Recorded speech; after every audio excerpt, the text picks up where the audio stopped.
Diana फिर पूछती है, और फिर अंत करने के बाद क्या करोगे? क्या उसके बाद तुम सबके सामने आओगे? काली पोशाक वाला आदमी खामोशी रहता है। उसकी आंखों को देखकर साफ समझ आ रहा था कि डायना के इस सवाल का जवाब उसके पास खुद मौजूद नहीं था। उसे खुद ही नहीं पता था कि वो काले साए के अंत के बाद कभी किसी के सामने आएगा भी या नहीं। डायना फिर बोल पड़ती है, तुम्हें नहीं बताना कि क्या करोगे तो मत बताओ, पर कम से कम यही बता दो कि तुम मेरे सामने ये नकाब पहनकर क्यों घूमते हो। मुझे तो पता ही है कि तुम कौन हो, और मैंने तो तुम्हारा चेहरा देखा है ना, फिर मेरे सामने नकाब पहनकर घूमने की क्या जरूरत है? काली पोशाक वाला आदमी डायना के सवाल का जवाब देते हुए कहता है, डायना, क्योंकि सिर्फ तुम्हें पता है कि मैं कौन हूँ, बाकियों को नहीं, और मैं नहीं चाहता कि मेरी पहचान कोई और जाने। इस सफर में कब कौन मिल जाए कुछ कह नहीं सकते, इसलिए सावधानी बरतनी जरूरी है। डायना तुरंत पलटकर कहती है, तो फिर मैं भी तुम्हारी तरह ये काला नकाब पहन लूं, क्योंकि किसी को ये भी तो पता नहीं चलना चाहिए ना कि मैं तुम्हारा साथ दे रही थी, वरना लोग मुझे भी गलत समझने लग जाएंगे। डायना खुराफात भरे अंदाज में कहती है, एक काम करती हूँ, मैं भी तुम्हारी तरह ये काला नकाब, ये काला पोशाक पहन लेती हूँ, फिर दो काला पोशाक वाले हो जाएंगे। काली पोशाक वाला आदमी भारी लहजे में कहता है, इसकी कोई जरूरत नहीं है डायना, तुम जैसी हो वैसी ही रहो। काली पोशाक वाला आदमी पहली बार डायना से इतनी बातें कर रहा था और डायना के सवालों के जवाब दे रहा था। वो जानती थी यही सही मौका था उसके मन में चल रहे कई सारे सवालों के बारे में उस काली पोशाक वाले आदमी से पूछने का। डायना अगले ही पल पूछ पड़ती है, अब इतना बता दिया है तो ये भी बता दो कि तुम यक्षिणी, मेरा मतलब यामिनी के दोस्त हो या दुश्मन? काली पोशाक वाला हैरानी के साथ कहता है, मतलब? डायना काली पोशाक वाले आदमी को समझाते हुए कहती है, मतलब ये कि तुम ही थे ना जिसने उस रात घाट पर यामिनी की पीठ पर क्रकट से वार किया था, और तुम ही तो थे ना जिसने उस रात उस काले साए से उसकी जान बचाई थी। तो एक तरफ तो तुम उसकी जान बचा भी रहे हो और दूसरी तरफ उसे मार भी रहे हो, तो अब तुम ही मुझे बता दो कि वो यामिनी तुम्हारी दोस्त है या दुश्मन? काला पोशाक वाला आदमी डायना के सवाल का कुछ जवाब नहीं देता है, बस खामोशी के साथ दूसरी तरफ अपनी नजरें कर लेता है ताकि उसे उसके सवाल का जवाब न देना पड़े। डायना मुंह बनाते हुए कहती है, लो शुरू हो गई खामोशियों की कहानी। जब भी कुछ पूछती हो बस खामोशी रहते हो, कभी जवाब नहीं देते हो। अगर ये दोस्त और दुश्मन वाली बात नहीं बतानी तो यही बता दो कि तुम ये सब कब से कर रहे हो, तुमने कब से ये काला पोशाक पहन कर रखा है? काला पोशाक वाला आदमी अभी भी डायना के सवाल का कुछ जवाब नहीं देता है, खामोशी बैठा रहता है। डायना मुंह बनाते हुए कहती है, ओहो फिर खामोशी, चलो ये भी नहीं बताना तो मत बताओ, यही बता दो कि तुम्हारे पास ये वज्र कहाँ से आया, ये किसने दिया तुम्हें? वो काला पोशाक वाला आदमी अभी भी खामोशी रहता है। डायना को देखकर ऐसा लग रहा था जैसे उसके मन में जितने भी सवाल थे वो आज सारे उस काली पोशाक वाले आदमी से पूछने वाली थी। उसे उम्मीद थी कि उसके किसी न किसी सवाल का जवाब तो उसे जरूर मिल जाएगा। इसी उम्मीद के साथ डायना फिर काली पोशाक वाले आदमी से पूछ पड़ती है, ये भी नहीं बताना तो मत बताओ, पर कम से कम यही बता दो कि तुम्हारे साथ और कौन कौन है, या फिर तुम अकेले ही ये सब कर रहे हो? काला पोशाक वाला आदमी अभी भी खामोशी रहता है। डायना फिर बोल पड़ती है, यामिनी बता रही थी कि उसका ताज तुमने ही उसे दिया था, तुम्हारे पास उसका ताज? डायना अपना सवाल पूरा करती उससे पहले ही काला पोशाक वाला आदमी डायना को चुप रहने का इशारा करते हुए कहता है, चुप हो जाओ डायना, कितने सवाल करोगी? डायना मुंह बनाते हुए कहती है, सिर्फ सवाल ही तो कर सकती हूँ मैं, मुझे उसके जवाब कहाँ पर मिलते हैं? काला पोशाक वाला आदमी कहता है, तुम्हें थकान हो रही थी ना डायना, तो तुम आराम करो, सवाल पूछने से भी दिमाग थकता ही है और तुम्हें आराम की जरूरत है। कल रात फिर हमें कालगढ़ की तलाश में निकलना है। डायना काला पोशाक वाले आदमी की बातों को नजरअंदाज करते हुए फिर बोल पड़ती है, मैं कर लूंगी आराम, पर तुम मेरे कम से कम किसी सवाल का तो जवाब दे दो। कब से पूछ रही हूँ ये सवाल, पर तुम कभी मेरे किसी सवाल का जवाब नहीं देते हो, हमेशा खामोशी रहते हो। काला पोशाक वाला आदमी डायना की आंखों में देखते हुए कहता है, मेरी खामोशी ने हमेशा तुम्हारे सारे सवालों के जवाब दिए डायना। जिस वक्त तुम मेरी खामोशी पढ़ लोगी उस वक्त तुम्हें तुम्हारे सारे सवालों के जवाब मिल जाएंगे। इतना कहकर काला पोशाक वाला आदमी अपनी जगह पर से उठता है और डायना से कुछ दूर जाने लग जाता है। डायना वहीं पर बैठी रहती है और उसके कानों में उस काला पोशाक की खामोशी पढ़ने वाली ही बात घूमते रहती है। वो यही सोचती रहती है कि आखिर उसके कहने का क्या मतलब था। यही सोचते सोचते डायना की कब आंख लग जाती है उसे पता ही नहीं चलता है और वो पेड़ से टिककर ही सो जाती है। काला पोशाक वाला आदमी भी डायना से कुछ दूरी पर ही बैठा हुआ था और उसे सोते हुए देख रहा था। काला पोशाक वाले आदमी को देखकर साफ समझ आ रहा था कि वो डायना के बारे में ही सोच रहा था। काला पोशाक वाला आदमी खुद से कहता है, एक दिन तुम्हें तुम्हारे सारे सवालों के जवाब मिलेंगे डायना, पर शायद तब तक मैं ना रहूं। सुबह हो गई थी। युग और यामिनी महादेव के मंदिर जाने के लिए ग्रेवयार्ड कोठी से निकल चुके थे। वो रास्ते में थे। तारा से मिलने की खुशी में यामिनी तो बहुत खुश नजर आ रही थी, पर युग के मन में कुछ और ही चल रहा था।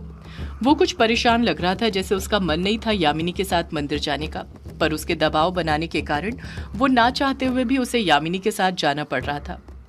युग अपने कदम आगे बढ़ाते हुए कहता है, यामिनी मुझे अभी भी कुछ ठीक नहीं लग रहा है वहां पर जाना। यामिनी युग का हाथ थामते हुए अपने कदम बढ़ाते हुए कहती है, युग बाबू मैं हूं ना आपके साथ, फिर आप क्यों घबरा रहे? कुछ नहीं होने वाला है, चलिए आप मेरे साथ। युग हिचकिचाहट के साथ कहता है, पर यामिनी। युग अपनी बात पूरी करता उससे पहले ही यामिनी उसे टोकते हुए कहती है, मैंने कहा ना युग बाबू मैं हूं आपके साथ, अब आप कुछ और मत सोचिए, चुपचाप चलिए मेरे साथ। महादेव है ना हमारे साथ, वो सब ठीक ही करेंगे, कुछ बुरा नहीं होने देंगे। यामिनी के कहने पर युग पलटकर कुछ नहीं कहता है, चुपचाप उसके पीछे पीछे चलते रहता है। कुछ ही देर में वो दोनों मंदिर पहुंच जाते हैं। युग मंदिर की सीढ़ियों के पास रुकते हुए ही यामिनी से कहता है, बस यामिनी मेरा साथ यहीं तक था, अब तुम यहाँ से अकेले जाओ। यामिनी जानती थी कि अगर वो युग पर दबाव बनाने की कोशिश करेगी तब भी युग उसकी बात नहीं मानेगा, इसलिए वो युग की तरफ देखकर प्यारी सी मुस्कान देती है और अकेले मंदिर की सीढ़ियां चढ़ने लग जाती है। जब यामिनी मंदिर के अंदर पहुंचती है तो देखती है कि गर्भगृह के अंदर ही कार्तिक पुजारी और तारा दोनों एक दूसरे के आमने सामने बैठे हुए थे। उनके साइड में ही विष्णु भगवान की एक मूर्ति थी जिस पर पारिजात के फूलों की माला चढ़ी हुई थी। कार्तिक पुजारी मंत्रों का जाप करे जा रहे थे। मंदिर के अंदर इस वक्त कार्तिक पुजारी और तारा के अलावा कोई और मौजूद नहीं था। जैसे ही कार्तिक पुजारी का मंत्रों का जाप खत्म होता है, कार्तिक पुजारी तारा से कहते हैं, शंख उठाओ तारा बेटी और उसे बचाने का फिर एक बार प्रयत्न करो। कार्तिक पुजारी के कहने पर तारा शंख को उठाती है और उसे बचाने की कोशिश करती है, पर इस बार भी तारा से शंख नहीं बच पाता है। उसमें से कोई आवाज नहीं निकलती है। शंख से आवाज न निकलने के कारण तारा तो मायूस होती है, उसके साथ ही कार्तिक पुजारी का भी मुंह छोटा सा हो जाता है। उनके चेहरे पर भी मायूसी अलग ही नजर आ रही थी।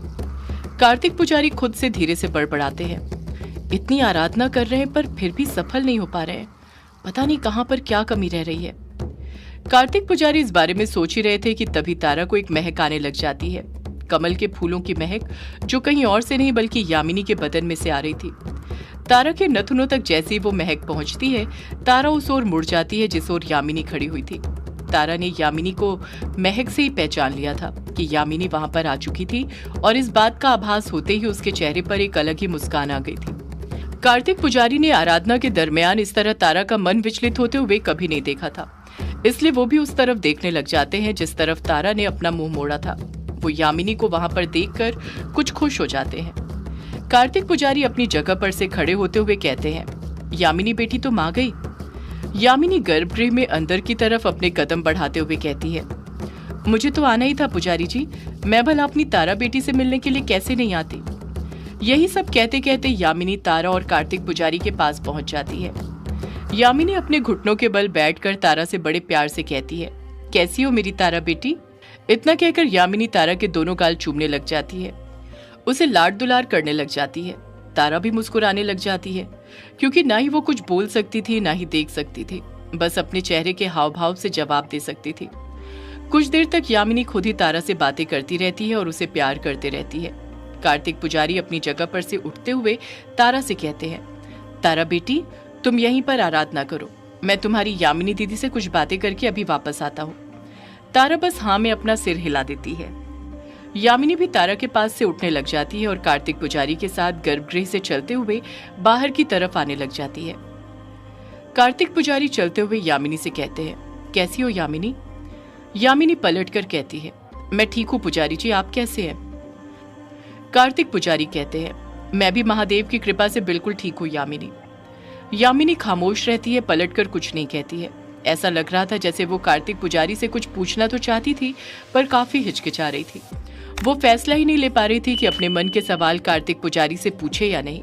कार्तिक पुजारी अपने कदम बढ़ाते हुए यामिनी से फिर बोल पड़ते हैं, मुझे पता है यामिनी, तुम यहाँ पर सिर्फ तारा से मिलने के लिए नहीं आई हो, किसी दूसरे कार्य से आई हो।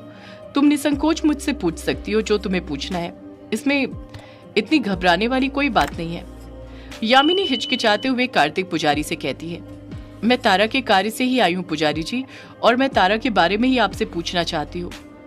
कार्तिक पुजारी तुरंत पलट कर कहते हैं, हाँ तो पूछो ना यामिनी बेटी, क्या पूछना है तुम्हें तारा के बारे में।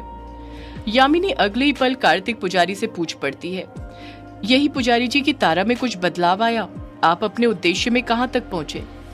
कार्तिक पुजारी कुछ मायूसी के साथ कहते हैं, तारा में अब तक तो कोई बदलाव नहीं आया है यामिनी बेटी, तारा अभी भी वैसी ही है जैसे पहले थी।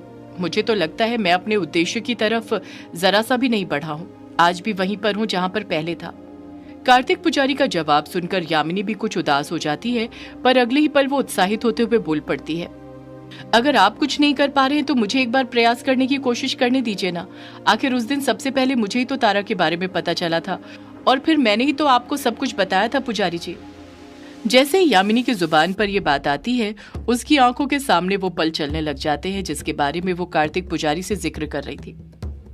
यामिनी अतीत की यादों में खो जाती है। वो अतीत की यादें जब वो कार्तिक पुजारी की कुटिया में रहती थी बाकी सबके साथ। इस वक्त तारा कुटिया के अंदर चारपाई पर लेटी हुई थी और उसके पास ही पलक खड़ी हुई थी, जिसने अपने हाथ में एक मिट्टी का कटोरा पकड़कर रखा हुआ था, जिसके अंदर जड़ी बूटियों को महीन पीसकर तैयार किया गया लेप रखा हुआ था, जिसे उसने कार्तिक पुजारी के कहने पर तारा के हाथ पैरों में लगाने के लिए तैयार किया था।